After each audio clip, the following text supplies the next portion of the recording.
A Hollywood Haunt. I'm Jason Horton. I'm Rebecca Lieb. And this is Ghost Town.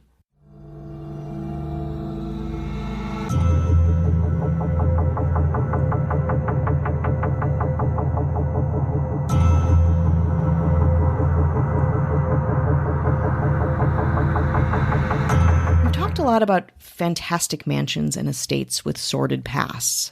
The Lemp Mansion, our 3-part series on the Chateau Marmont, the haunted Franklin Castle, all of these places come to mind. But of the great grand residences throughout the world, few have achieved the status of the place we're talking about today. Wound around a romance for the ages, this Los Angeles landmark is the embodiment of old Hollywood itself, and its story involves affairs, lavish parties, agoraphobia, divorces, rumors, termites, piazzadora, and of course, ghosts. Welcome to Pickfair, the most famous and infamous home of the silent film era. The original Pickfair mansion was constructed at 1143 Summit Drive in Beverly Hills, California, 90210. It was a 19-acre sprawling estate designed by architect Horatio Cogswell for attorney Lee Allen Phillips as a Beverly Hills country home. Phillips was an attorney and insurance executive responsible for some of the largest and most important agricultural developments in 20th century California, including extensive operations in the San Joaquin Delta, where he oversaw the conversion of 100,000 acres of California bog into productive farmland. Phillips, in short, was a big deal and constructed his low-key little vacation home in the early 1900s. I can't find exactly when, but likely between 1905 and 1910. Eventually, though, he tired of keeping up his modest little pied-à-terre, which had a kind of, hunting lodge vibe, and sold the property to actor Douglas Fairbanks in 1918. This was huge news. Douglas Fairbanks was an American icon, one of the biggest stars of the silent era, complete with his own high-key nickname, the King of Hollywood. And with huge silent era adventure hits under his belt, like The Mark of Zorro, The Three Musketeers, and Robin Hood. He was also a founding member of revolutionary production company United Artists with friends Charlie Chaplin, Mary Pickford, and D.W. Griffith, and hosted the first Academy Awards in 1929. If you want to hear more about the Roosevelt Hotel, the location of the first Academy Awards, and a place Fairbanks himself is said to haunt, check out episode 72, The Haunted Roosevelt Hotel. In the 1910s, movie stars Douglas Fairbanks and Mary Pickford got together in what would become Hollywood's first it couple, silent film royalty. Mary Pickford was also an icon, known as, quote, the girl with the curls, and capturing hearts as America's sweetheart in films like The Poor Little Rich Girl, Rebecca of Sunnybrook Farm, and Pollyanna. At one time, Pickford was considered to be one of the most recognizable women in history. Mary Pickford and Douglas Fairbanks first met at a party thrown by vaudeville star Elise Janis in Tarrytown, New York, in November of 1915. Both, of course, were accompanied by their then spouses. After Elise Janis, Fairbanks and Pickford took a long walk around Janis's property, they were happening. Janis would go on to say, quote, Mr. Fairbanks and Miss Pickford had become Douglas and Mary by the time we dragged our weary bodies home. For years, the two kept their romance secret, making movies and becoming innovators of the filmmaking industry. As Fairbanks' son, Douglas Fairbanks Jr., later explained, quote, Dad wanted all of Mary, herself and her talent and her fame and her exclusive devotion, and he longed to be able to display their union to the world like a double trophy. Eventually, they did, divorcing their spouses and making their own relationship official with their marriage in 1919. Fairbanks wanted to kick their above-board relationship off right, so he decided to build a palatial home for his new, beautiful bride. He snagged Lee Phillips's place, 1143 Summit Drive in Beverly Hills, with plans to build it up even more than it already was. As this news broke, their new home became known as Pickfair, of course, a combination of their two names. And with help, the two renovated the original home into an opulent, Tudor-style playground, with 4 stories, 25 bedrooms, guest wings, tennis courts, stables, and a vast collection of art, artifacts, furniture, and rare antiquities. The property also had an in-ground swimming pool, the first private home in Los Angeles to have such a luxury, now ubiquitous in LA. And Pickford and Fairbanks were famously photographed canoeing inside of it, smiling proudly at the camera. But the pool was nothing compared to what was inside Pickfair. The house featured a collection of early 18th century English and French period furniture, paintings, and antiques, including a massive collection of Chinese art collected on their many visits to Asia. True to their love of California, the mansion also featured an Old West-style saloon, complete with an ornate burnished mahogany bar obtained from a saloon in Auburn, California, and 12 original paintings by Frederick Remington displayed within. But what are priceless artifacts without rich and famous people to enjoy them? Pickfair collected people just as much as it did things, and became a focal point for Hollywood's social activities. It truly was the place to be in 1920s for a party unlike any other. An invitation to Pickfair was a sign of social acceptance, of status. Think the Beyoncé Oscars party, but not in a garage. Famous guests included Charlie Chaplin, who lived next door, the Duke and Duchess of Windsor, Greta Garbo, Albert Einstein, Helen Keller, H.G. Wells, Lord Louis Mountbatten, Amelia Earhart, F. Scott Fitzgerald, Joan Crawford, Noel Coward, President Franklin D. Roosevelt and Eleanor Roosevelt, Thomas Edison, Gloria Swanson, Charles Lindbergh, and Arthur Conan Doyle. In 1928, Will Rogers said, quote, "My most important duty as mayor of Beverly Hills is directing people to Mary Pickford's house." As you might imagine, Pickfair became one of the most celebrated homes in the world, a place Life magazine described as, quote, "a gathering place only slightly less important than the White House, and much more fun." When Pickford and Fairbanks placed their hands and footprints in wet cement at the steps of Grauman's Chinese Theater on April 30th, 1927, their personae, lives, and homes became all part of their undeniable Hollywood mystique. But Fairbanks and Pickford's transition into the sound era was not a success, and along with the extremely public nature of their relationship, they began to erode. In 1929, their first talkie together, an adaptation of Shakespeare's The Taming of the Shrew, was not well received. Their subsequent films didn't do much for their waning audience either, causing Fairbanks to retire from acting completely after 1934. Depressed from his fall from Hollywood's good graces, he began an affair with Lady Sylvia Ashley, an English socialite and model. Pickford wasn't exactly an angel herself, and had her own affairs with wealthy industrialists and an actor and musician named Buddy Rogers, whom Pickford met on the set of a film, his first, called My Best Girl, in 1927. Fairbanks and Pickford divorced in January 1936, but Pickford continued to reside in the mansion. Less than a year later, Pickford moved in her third husband, her co-star for My Best Girl, Buddy Rogers. Rogers' first and Pickford's third marriage, much was made of Pickford's refusal to say obey during their wedding vows. Instead, according to a report from the time, quote, "In a low voice she said she would love, honor, and cherish until death do us part." But the two lived happily in Pickfair together, a couple of Hollywood Republicans in their palatial estate. But they slowly seceded from the public eye, partly due to Pickford's strained relationship with her two children, whom she adopted at the age of 51 in 1943 and 1944. Their names were Roxanne and Ronald, and though Pickford craved motherhood as she got older, the connection between parent and children became more severed, with Pickford constantly criticizing her children's physical appearances and mental health struggles. Struggling with alcoholism and depression herself, Pickford withdrew and gradually became a recluse, remaining almost entirely at Pickfair and allowing only visits from actor Lillian Gish, her stepson Douglas Fairbanks Jr., and a few select others.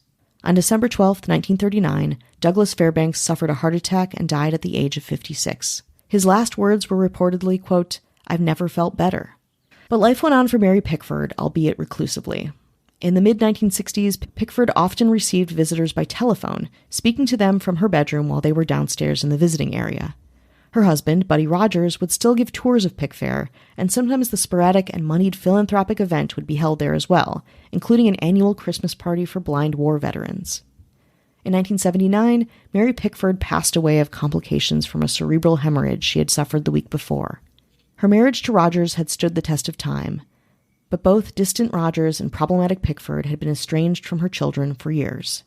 When remembering his adopted mother, Mary Pickford, her son Ronald was gracious. Quote, "Things didn't work out that much, but I'll never forget her. I think she was a good woman." Rogers then put Pickfair up on the market, claiming that Pickford's ghost urged him to sell the property. The mansion stayed empty for a couple of years after Rogers put it up on the market. Exit Pickfair's Hollywood heyday years and enter its haunted era. More after the break. Hi, hello, how are you doing? Hello. What's shaking? What is shaking out there? Oh. Out there. Yeah. Nothing? No, okay. I'll take it. We'll take it. Fair. We want to say hello to anyone who's listening, supporting us, spreading the good word of Ghost Town. We thank you so much. Thank you. Deep down inside. Mm-hmm. We got to say a hello to our government. Of course we do. The mayors in the house. Well, Hollywood royalty themselves. That's true. Yeah. That's an understatement, I would say. Our mayors do a little haunting of their own. That's correct. Some very, very classic Hollywood locations.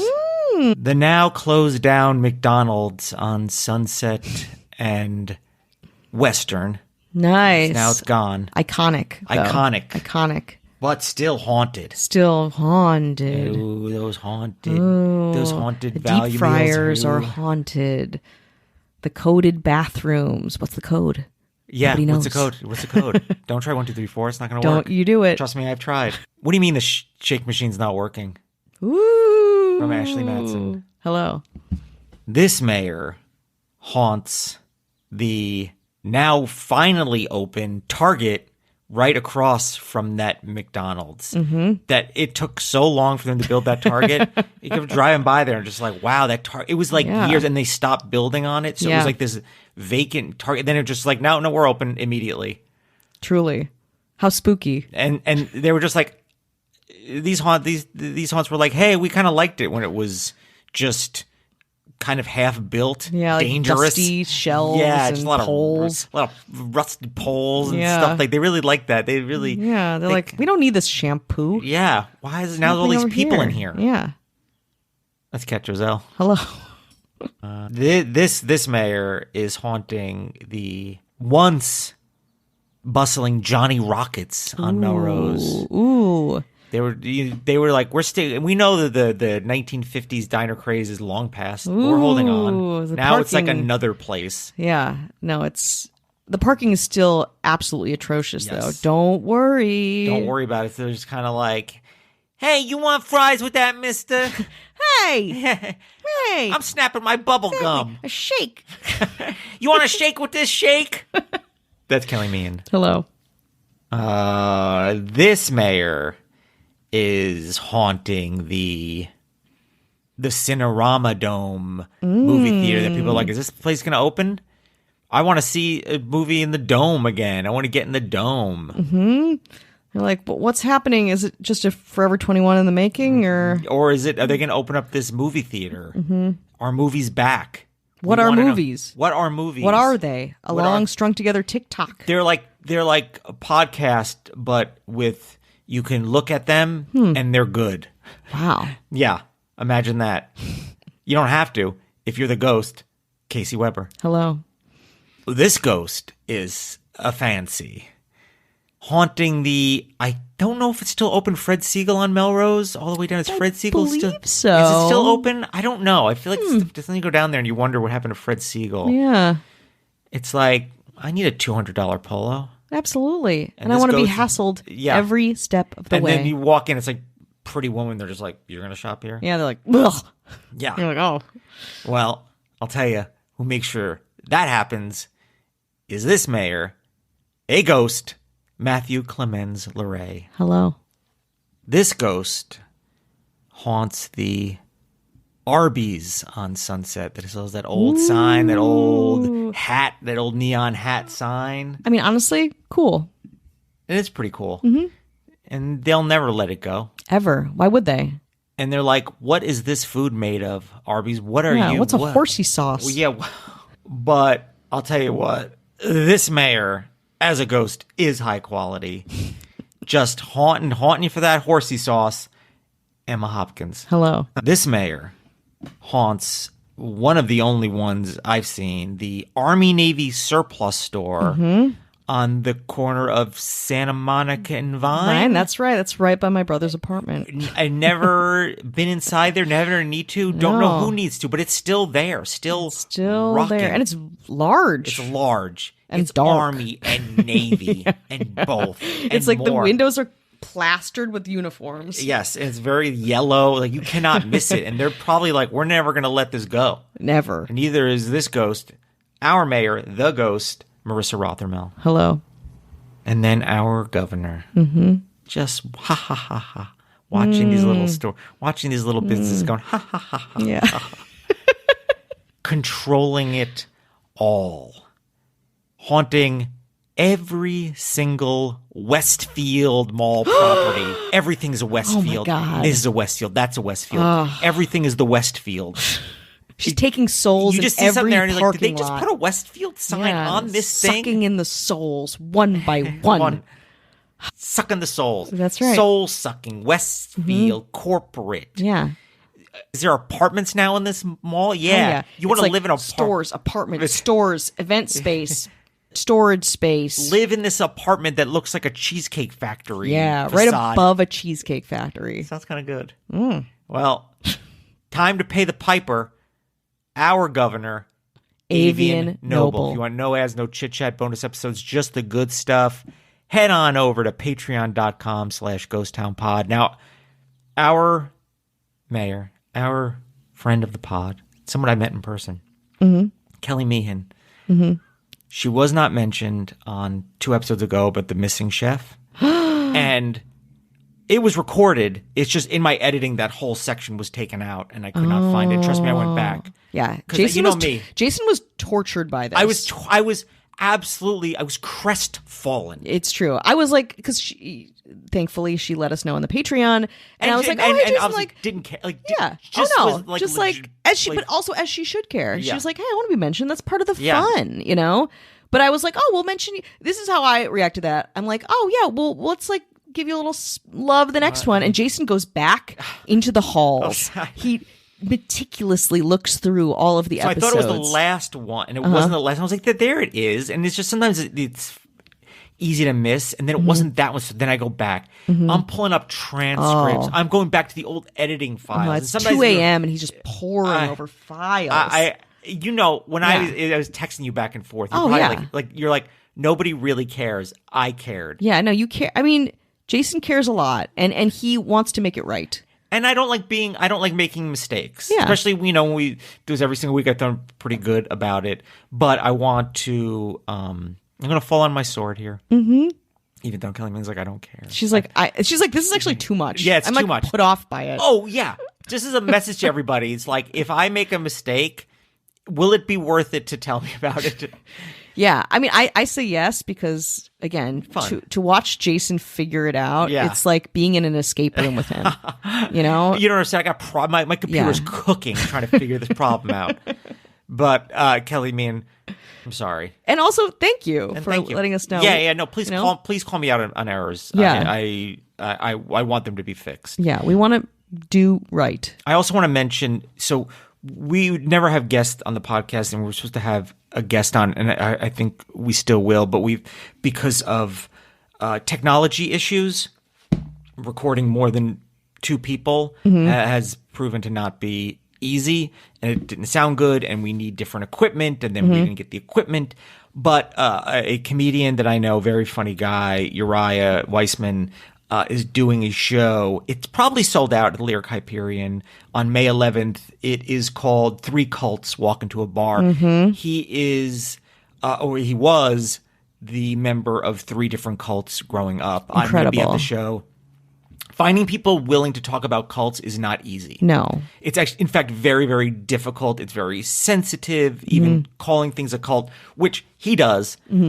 So I wanted to at least mention it. If you're in the LA area, you can get a ticket. It's at the Lyric Hyperion, May 11th. 3 Cults Walk Into a Bar.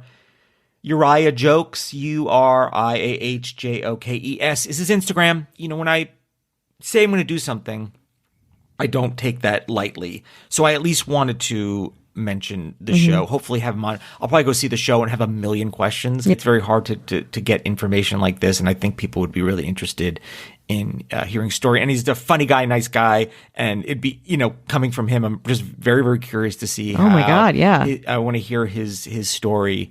Also, he's Canadian. So that's just another level. A whole other level. I believe the cults were in the U.S. there. I don't know. He's talked about it a little bit, but I actually don't want to hear much about it. I want to save it for the show. Yeah, it's very fun. We've always wanted to have guests, obviously, because we're curious people, and a lot of the time you can get more insight with someone else. But it is difficult, especially like you said, cults are a sensitive topic. Yeah, and we respect that, and that's why we would never want to have anyone on here that didn't want to talk. Like, you know, it was disrespecting their life or whatever. But somebody willing to talk about it? Oh yeah, baby. Yeah, give it to me. You want to get back to more Hollywood? Yeah, let's get back to a different part of Hollywood. Here we are back in Beverly Hills. Empty for several years after Mary Pickford's death in 1979, the Pickfair estate was eventually sold to Los Angeles Lakers owner Jerry Buss for $5.4 million, about $21 million now. He respected and continued to care for the home, putting millions into updating and preserving Pickfair's unique Hollywood charm. But in 1988, Buss sold the house at $11.5 million, explaining, quote, "It's a much bigger house than I need." Who did he sell it to? None other than the 25-year-old actor-singer Pia Zadora and her 56-year-old husband, Meshulam Riklis. You might know the name Pia Zadora because she is often considered one of the worst actors of all time. Her first film role was as a young Martian girl in 1964's Santa Claus Conquers the Martians, widely regarded as one of the worst films ever made.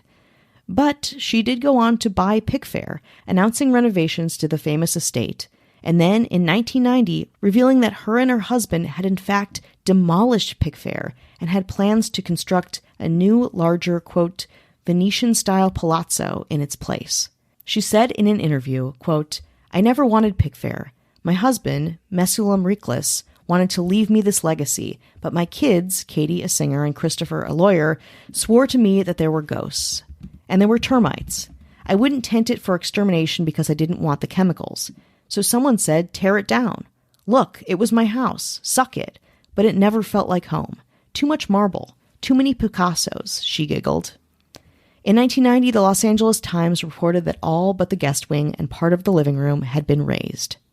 In that same article, Douglas Fairbanks Jr., Fairbanks' son, said, when asked if he regretted the couple tearing it down, quote, "I regret it very much. I wonder if they were going to demolish it, why they bought it in the first place."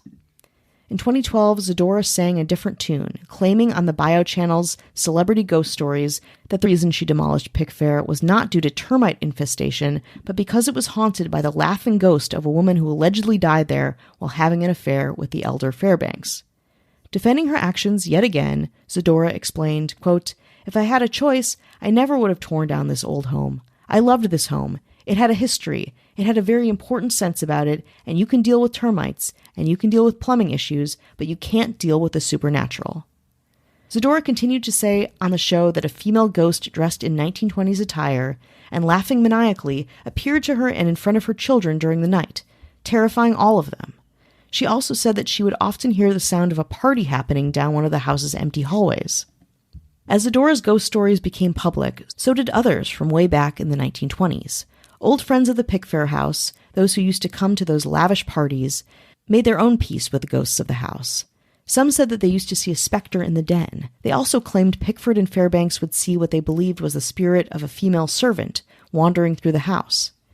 After Pickford passed away, of course, Buddy Rogers said the ghost of a woman all in white came to him, believing it was his wife, and again, telling him to sell the Pickfair house and leave. Another friend who had been at the house was quoted in an article by cinema scholars saying, quote, "I just saw a strange, tall, dark woman in the hallway up there. She was looking at the alcove. Her eyes wandered about in a puzzled way as she looked from side to side, as if to say, something has changed here. At first I thought she was Teresa, their maid. Then I saw she was a stranger. I went to speak to her, and she vanished." And looking back on old interviews, film scholars also found Pickford herself addressing haunted claims. In the 1930s, Pickford said that she started having unexplained experiences in her lavish home, telling guests she heard sounds from the attic that would keep her up at night. Quote, "I am a sound sleeper, but I could not sleep under these noises which sounded like the tramping of heavy feet. I sat up in bed and addressed myself to the ghost. 'I wouldn't treat you this way,' I said. 'It isn't ladylike. I don't expect to be treated in this manner.' The noises ceased," she told a columnist at the time. Ever the skeptic, however, Fairbanks never thought the place was haunted back then, or ever. Quote, "I don't believe in ghosts. I don't believe Pickfair is haunted, though Mary is sure of it." Unicom Global, an IT company, purchased the Pickfair estate, or I guess whatever it was now, a combination of Pia Zadora's bad architectural moves and the remnants of the Pickfair home, in 2005 for $15 million. They use it as the company's executive meeting center and for events. A Venetian-style amalgamation of a mansion that features a master suite, bedrooms, an indoor spa, a theater, a gym, beautiful views of Beverly Hills and the Santa Monica Mountains, and of course, a wide array of ghosts from our not-so-distant Hollywood past.